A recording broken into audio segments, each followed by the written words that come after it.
Kūryba virtualiame pasaulyje. Pirma dalis. Ką galima sukurti virtualiame pasaulyje? Avataro figūra, shape. Į šį terminą įeina avataro ūgis, storis, viso kūno bendros ir atskirų jo dalių proporcijos.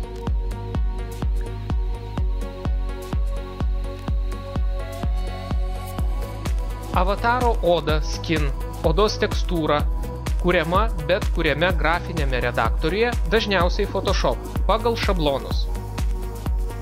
Avataro odos šablonai. Pavyzdys. Oda saugoma formate JPG arba PNG ir užkraunama virtualiame pasaulyje inventoriuje. Avataro oda susideda iš 3 dalių – kūno viršutinė dalis, kūno apatinė dalis ir galva. Tai yra susideda iš 3 tekstūrų. Čia galite pamatyti 3 avataro odos dalis.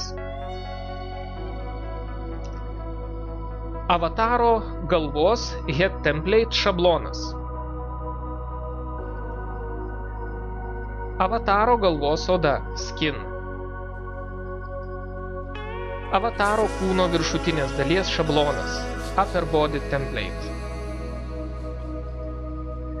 Avataro kūno apatinės dalies šablonas upper body template. Prašau, lower body template.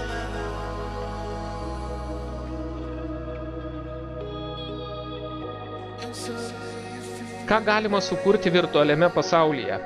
Avataro plaukus. Štai keletas pavyzdžių.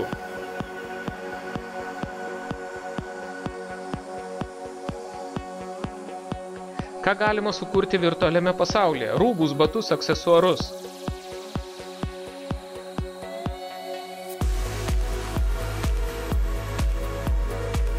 Taip pat baldus, pastatus, gyvenvietės, landšaftus, laivus, mašinas.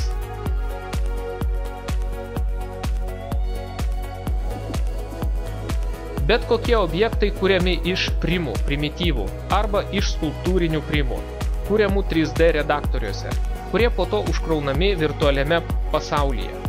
Po to ant šių modelių dengiama reikalinga tekstūra, kurią galima sukurti bet kuriame grafinėme redaktoriuje ir užkrauti kaip vaizdą. Kaip visada užduotis savarankiškam darbui. Ačiū, kad žiūrėjote.